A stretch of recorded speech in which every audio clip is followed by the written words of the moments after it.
भठियारिन माँ बता दो ना मेरी माँ कहाँ है। मैंने क्या तेरी माँ का ठेका ले रखा है? जा उधर बाहर, बता दो ना मेरी माँ तुम्हारे साथ में गई थी। कहाँ ना बाहर बैठ कर तो चल, बुलाऊँ अभी। बेटा नीर, अरे क्यों रो रहे, क्या बात है? पिताजी भठियारिन कहीं माँ को करियाई है। रो मत बेटा, मैं जाकर के पूछता हूँ तुम्हारी माँ कहाँ है। हाँ, रोते नहीं, सासी बच्चे रोते नहीं हैं।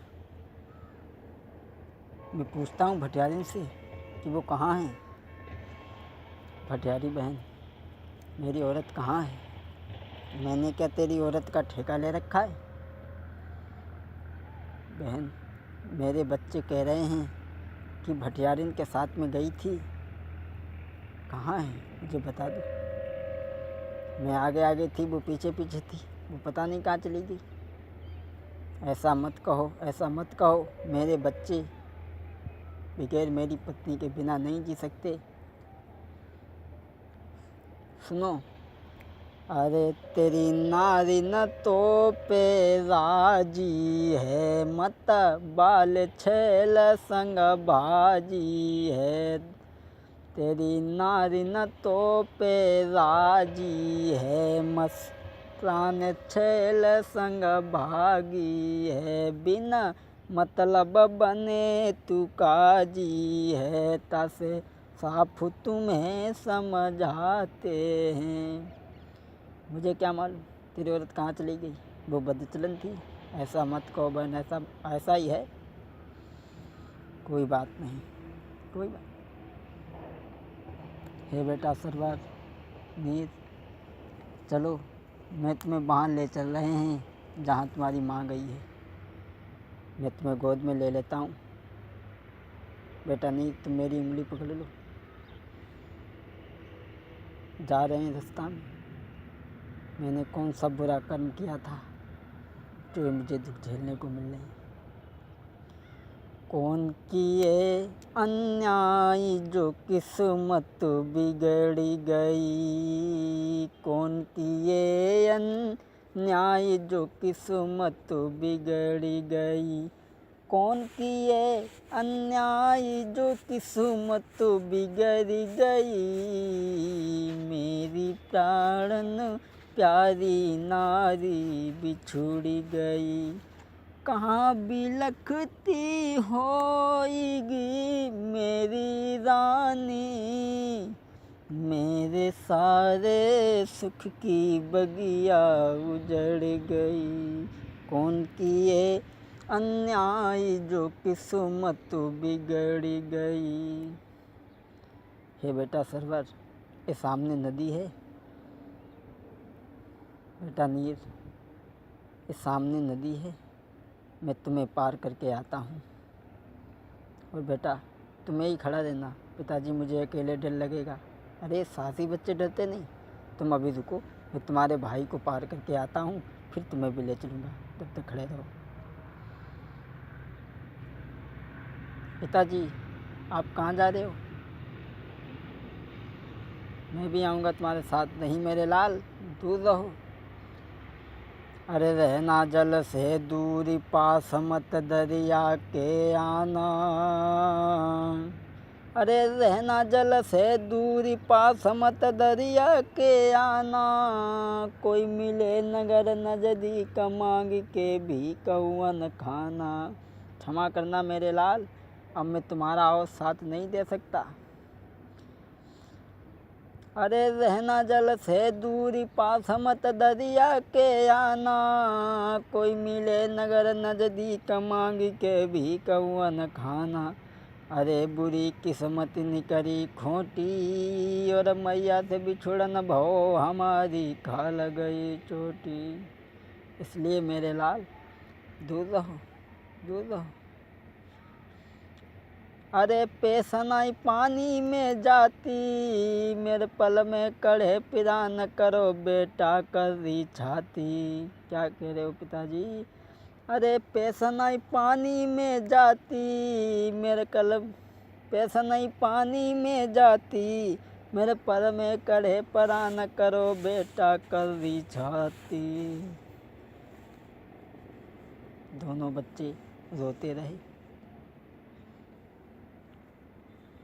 एक पार पर सरवर है, एक पार पर नीर है।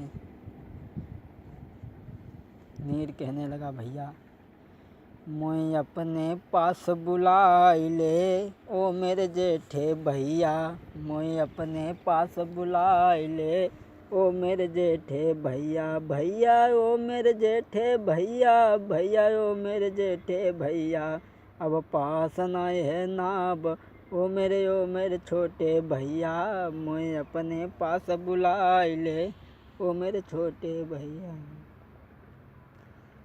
अरे एक पार पर सरवर रोवे, एक पार पर नीर।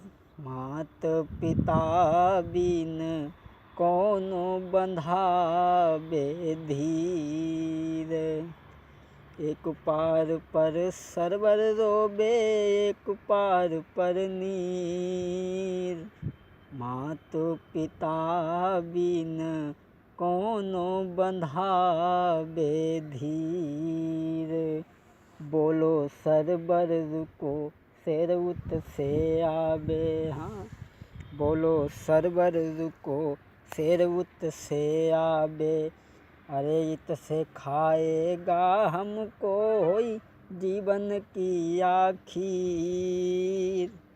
मात पिता बिन कोनो बंधावे धीर। भैया कहाँ हो? जब तक धोबिन वहाँ पर कपड़ा धोने के लिए आते हैं, तब धोबिन कपड़ा धोने लगी तो आवाज़ सुनी दोनों बच्चों की रोने की। कहने लगी, महाराज उस पार पे कोई रो रहा है, जा कर के देखो। धोबी कहने लगा, जा कोई ना रोए, भूत रो रहे भूत। बोले, महाराज बालक रो रहे हैं, जा के देखो। बोलो, हम तो रहे ना वहाँ भूत। धोबिन बोली, पिया तुम भूतन से डर रहे, भूतन से शंका मान रहे। पहले के थे वो सूरवीर, करते ज्वानन को फंका। अहाई बलम तुम बने ही जड़ा, भूतन से मानत शंका। अरे लहंगा पहन ले दो टांगन में, घर में बैठो घूंघट मारी। और जाय के देखूंगी भूतन को, धर के दी हैं बीच से फारी। अरे सुन के बातें आज धोबिन की, धोबी समय गवाई। और कस हो जाएंगी आज धोबिन, और नदिया में परो छलांग्यो। मछली जैसो तैरत जावे, और बापार पे पहुँचो जाए। आज धोबी ने जब धोबिन के ऐसे वचन सुने हैं, तो चलो और जाकर के दोनों बच्चों को बाहर लाया है। धोबिन कहने लगी, महाराज मुझे परमात्मा ने छप्पर फाड़ के लला दिया। धोबी कहने लगा, तेरी बुद्धि तो नहीं खराब, पराई औलाद से औलाद बानी बन रही है। बोले, हाँ उन्हें यहीं छोड़ दे। नहीं पिया, मैंने अपने साथ ले चलूँगी। आज से हमारे दोनों पुत्र हैं। चलो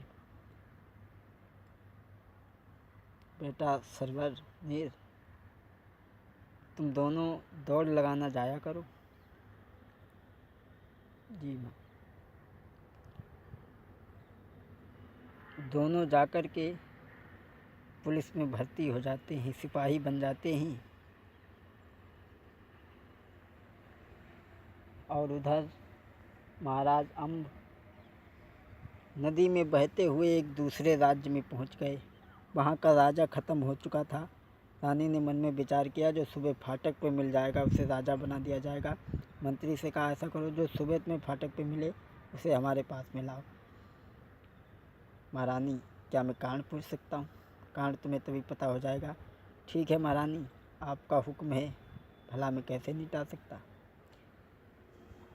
जब सुबह दरवाजे पे मंत्री आया है तो राजा वहाँ लेटे हैं। कहने लगे चलो तुम्हें रानी ने बुलाया है। कहने लगे भैया मैं तो वैसे ही बहुत परेशान हूँ और हमसे कौन सी भूल बन गई जो तुम हमें पकड़े ले जा रहे हो। बोले चलो रानी का आदेश है। हे रानी साहिबा कौन सी हमसे गलती भूल बन गई है, मैं तो वैसे भी परेशान हूँ तो मुझे क्यों। रानी कहने लगी तुमसे कोई भूल नहीं बनी, न तो तुमसे कोई गलती हुई है, तुम आज से यहाँ के राजा बनो। क्या कह रहे, ये राज्य किस्मत में कहाँ है।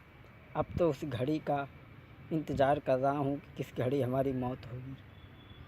ऐसा मत कहो, तुम आज से यहाँ के राजा हो। और इधर सौदागर का जहाज़ आकर के उसी राज्य में बंद हो गया। तो सौदागर कहने लगा तू बनी जा मेरी नारी, दिन वो भी आएगा। सौदागर कहने लगा मेरी स्त्री बन जा। अच्छा ऐसा कर, राज्य दूसरा आ गया है, तुम बहन ऐसा करो तुम माल को देखती रहना, मैं जा रहा हूँ कुछ पहरेदारों की व्यवस्था करके आता हूँ। ठीक है भैया, आप जब भैया कहते हैं तो कितना हमें अच्छा लगता है। हाँ 12 साल तक की बात है। सौदागर जाता है, 2 सिपाहियों को लेकर के आता है। वो सिपाही सरबत नीर ही मिल जाते हैं, उनको ही लेकर के आता है और माल को रखाने के लिए वापस देता है। नीर कहने लगा भैया सरबत कितनी सर्दी है, ठंड पड़ रही है, रात भी नहीं कट रही है, ऐसा करो तुम कोई बात कहो जो हम सुने। बोले भैया क्या कहें, अपनी बीती कहें या जग बीती कहें। भैया जग बीती तो सुनते रहे हैं, आज अपनी बीती कहो मैं छोटे पर कैसा था। भैया सच बात तो ये है कि आज जिस हम धोबी धोबिन को माता पिता समझ रहे हैं, हमारे माता पिता नहीं हैं। हम एक राजा के पुत्र हैं। क्या भैया? हाँ बेटा नीर, हम थे राजा के सुकुमार, लेकिन किस्मत निकली खोटी। हम थे राजा के सुकुमार, लेकिन किस्मत निकली खोटी। हम एक राजा के पुत्र थे और हमारे पिता बहुत बड़े दानी थे, बहुत बड़े दानी। एक बार एक साधु ने आकर के सब राजपाट मांग लिया